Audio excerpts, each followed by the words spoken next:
4 April 2023 ঢাকার বঙ্গবাজারে অগ্নিকাণ্ডে তাকিয়েছিল সারা বাংলাদেশ। আগুন নিয়ন্ত্রণ আনতে সময় লাগে প্রায় 6.5 ঘন্টা। অগ্নিকাণ্ডের ঘটনায় ক্ষতিগ্রস্ত হয়েছে প্রায় 3845 জন ব্যবসায়ী। পরবর্তীতে পুড়ে যাওয়া বঙ্গবাজার 106 কাঠা জমির উপরে দোকান মালিকদের অর্থায়নে 10 তলা বিশিষ্ট বহুতলা মার্কেট নির্মাণের কাজ শুরু করে ঢাকা দক্ষিণ সিটি কর্পোরেশন। এ পর্যন্ত সবকিছু ঠিক থাকলেও বিপত্তি বাজে ব্যবসায়ীদের উপর ধার্যকৃত টাকার 20% বৃদ্ধি ও বঙ্গবাজারের নাম পরিবর্তন নিয়ে।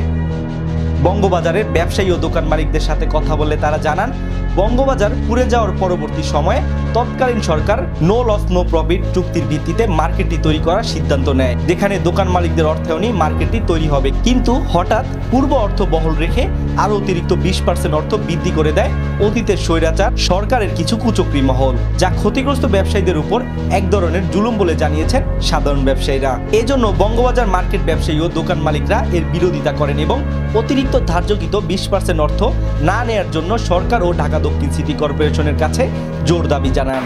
আমি বীর মুক্তিযোদ্ধা আব্দুল বাসেদ, কার্যকরী সভাপতি, বঙ্গবাজার কমপ্লেক্স দোকান মালিক সমিতি। আমি বঙ্গবাজার কমপ্লেক্সের প্রতিষ্ঠাতা সাধারণ সম্পাদক। গত 2023 সালের 4 এপ্রিল আমাদের বঙ্গবাজার কমপ্লেক্স মার্কেটটি সম্পূর্ণরূপে বশীভূত হয়ে যায়। তখনকার সরকার প্রধান আমাদের মার্কেটের ভিত্তিপ্রস্তর স্থাপন করেন তড়িৎ গতিতে মার্কেট করার জন্য। ওই সময় যারা এই মার্কেটের নেতৃত্বে ছিলেন তারা অনির্বাচিত ছিলেন, তারা রাজনৈতিক জোরে অনির্বাচিত হয়েও মার্কেটের পরিচালনা করছিলেন।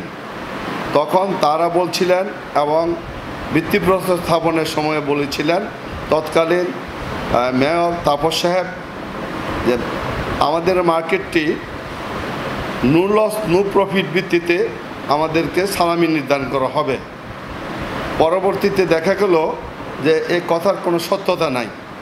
আমাদেরকে সালামি নির্ধারণ করা হলো আমাদের কোনো রকমের প্রতিনিধিত্ব ছাড়াই, আমাদের মতামতের কোনো তোয়াক্কা না করে 15,500 টাকা স্কোয়ার ফিট থেকে 22,500 টাকা স্কোয়ার ফিট পর্যন্ত, যা আমাদের জন্য সাংঘাতিক রকমের আমরা অভিশাপ বলে মনে করতেছি। এটা সাংঘাতিক ব্যাপার। আমরা চাই যে ঢাকা দক্ষিণ সিটি কর্পোরেশন একটি সেবামূলক প্রতিষ্ঠান। এই সেবামূলক প্রতিষ্ঠানটি এই ঢাকা দক্ষিণ সিটি কর্পোরেশনের আওতাধীন জনগণের সেবার জন্যই প্রতিষ্ঠিত হয়েছে। এটা কোনো ব্যবসা প্রতিষ্ঠান না। কাজে আমাদের সালামিটা নির্ধারণ করবে যে নো লস নো প্রফিট ভিত্তিতে, যাতে আমরা প্রকৃত প্রাক্কলন অনুযায়ী আমার সালামিটা নির্ধারণ হয়। এইটাই হলো আমাদের মূল দাবি, যাতে দোকান মালিকরা এবং দোকানদাররা আমাদের দোকানগুলো ঠিকমতো বরাদ্দ পায়। যে বর্তমান অন্তর্বর্তী সরকারের আমলে এই প্রশাসক মহোদয় যে মার্কেটে করতেছেন, যেইভাবে সুন্দরভাবে কাজ চলছে এবং দ্রুত গতিতে কাজ হচ্ছে, আমরা এই ব্যাপারে ধন্যবাদ জানাই। তো পাশাপাশি আমরা সালামিটা পুনর্নির্ধারণ করে দেওয়া হোক, তাইলে আমরা খুশি। আমি আব্দুর রহমান, সাংগঠনিক সম্পাদক, বঙ্গবাজার কমপ্লেক্স দোকান মালিক সমিতি কেন্দ্রীয় কমিটি। আমি বঙ্গবাজার কমপ্লেক্স গুলিস্তান ইউনিটের একজন ক্ষতিগ্রস্ত দোকান মালিক। 2023 সালের 4 এপ্রিল আমাদের এই মার্কেটটি অগ্নিকাণ্ডে সম্পূর্ণ ভস্মীভূত হয়। আমাদের 2961 জন দোকান মালিক অগ্নিকাণ্ডে ক্ষতিগ্রস্ত হয়। তখন মার্কেটের নির্মাণ কাজ শুরু হবে। তার পূর্বে সিটি কর্পোরেশন এবং সাবেক প্রধানমন্ত্রী বলেছিলেন যে নো লস নো প্রফিট ভিত্তিতে আমাদের মার্কেটটি নির্মাণ করবে। কিন্তু ঢাকা সিটি কর্পোরেশন আমাদের সাথে কোনো প্রকার আলোচনা না করে নিজেরা একটা এস্টিমেট তৈরি করে আমাদের এই মার্কেটের নির্মাণ কাজ শুরু করে। এই নির্মাণ ব্যয় 15,500 টাকা থেকে 22,500 টাকা পর্যন্ত ধার্য করা হয়েছে। আমরা জানতে প্রতি স্কোয়ার ফিট আমরা যা পরবর্তীতে জানতে পারলাম, নির্মাণ ব্যয়ের অতিরিক্ত আরও 20% সিটি কর্পোরেশন আমাদের উপরে চাপাইয়েছে। যেহেতু আমরা ক্ষতিগ্রস্ত দোকানদার, আমরা যথাযথ কর্তৃপক্ষ এবং ঢাকা দক্ষিণ সিটি কর্পোরেশনের কাছে বিনীত অনুরোধ করব, ক্ষতিগ্রস্ত দোকান মালিক হিসাবে যেন প্রকৃত ব্যয়ের ভিত্তিতে আমাদেরকে দোকান বরাদ্দ দেওয়া হয়। আমি মোহাম্মদ জসিমউদ্দিন, বঙ্গবাজার কমপ্লেক্স গুলিস্তান ইউনিটের জয়েন্ট সেক্রেটারি। তো রাজস্ব হকার ব্যবসায়ীরা অবশ্যই দিতে রাজি, কিন্তু এইভাবে 22,000 টাকা নির্ধারণ করা হলে মনে হয় না হকাররা দোকান বুঝে পাবে এবং হকাররা টাকা দিতে পারবে। এই ব্যবসায়ীরা হকাররা যদি এইভাবে পরিত্রাণ না পায়, সেজন্য সেই লক্ষ্যে আবেদন নিবেদন বহুবার করা হয়েছে। আমাদের আবেদন নিবেদনের প্রেক্ষিতে আমরা আশা করছি 22,000 টাকা স্থলে অন্তত 7 থেকে 8,000 টাকার মধ্যে সালামি নির্ধারণ করে পুনর্নির্ধারণ করে সালামি প্রতি স্কোয়ার ফিট 7 থেকে 8,000 টাকা করে নিলে জনগণও দিতে পারবে। অতীতে 4 লক্ষ টাকা পরিশোধ করেছেন।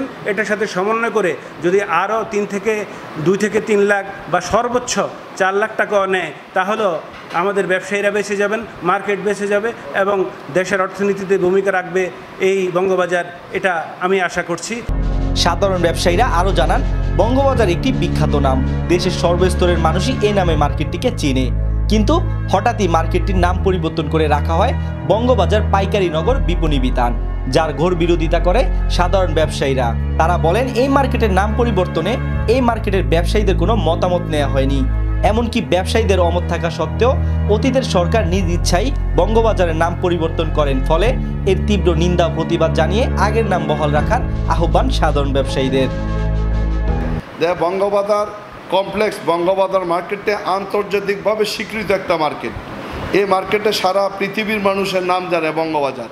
তো এই মার্কেটের নামকরণটা নাকি পরিবর্তন করা হয়েছে, বঙ্গবাজার নগর বিপণী বিতান এই ধরনের নাম দেওয়া হয়েছে, যেটা আমাদের কার্যকরী কমিটির সভায়ও সিদ্ধান্ত হয়েছে এবং আমরা একটা আবেদন দিছি যে আমাদেরকে যেন এই নাম বাদ দিয়া শুধুমাত্র বঙ্গবাজার নামকরণ করা হয়।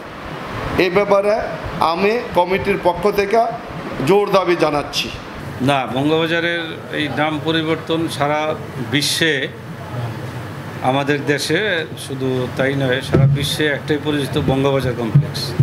এবং এই বঙ্গবাজার কমপ্লেক্সের নামটা আমরা সিটি কর্পোরেশনে যে আমরা আবেদনও করছি যে এই নামই থাকবে, কোনো পরিবর্তন হবে। যখন পরিবর্তনের একটা ছিল, তখন এটা আমাদের সাথে কোনো আলোচনা করে নেই এবং সমস্ত লোকে একই মত যে বঙ্গবাজার কমপ্লেক্সে যেন এটার নাম থাকে।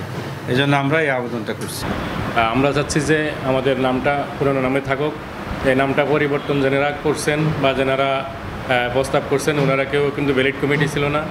আমরা চাই আগের কমিটিতে থাকুক এবং বর্তমান কমিটিতে যারা আছে আমাদের ওনাদের প্রতি পূর্ণাঙ্গ আস্থা আছে এবং ওনারা আশা করি যে নতুন নামে পরিচিত বঙ্গবাজার নামে নামকরণের জন্য ওনারা যথাযথ কার্যক্রম গ্রহণ করবেন। যান্ত্রিকের শহরে প্রতিনিয়ত ঘটছে অগ্নিকাণ্ডের মতো ঘটনা। অগ্নিকাণ্ড শুধুমাত্র একটি মার্কেটকে নয়, বরং পুড়ে দেয় একটি মানুষের স্বপ্ন, সারা জীবনের সাধনা ও সম্পদকে। তাই এই ধরনের দুর্ঘটনা থেকে বাঁচতে হলে অবশ্যই প্রতিটি মার্কেট এবং সকল ব্যবসা প্রতিষ্ঠানে পর্যাপ্ত পরিমাণ অগ্নি নির্বাপক ব্যবস্থা থাকা প্রয়োজন। তাহলেই হয়তো বেঁচে যাবে হাজারো মানুষের জীবন, হাজারো মানুষের স্বপ্ন ও সাধনা। Amjad Hossain Farabi, Asian television, Dhaka.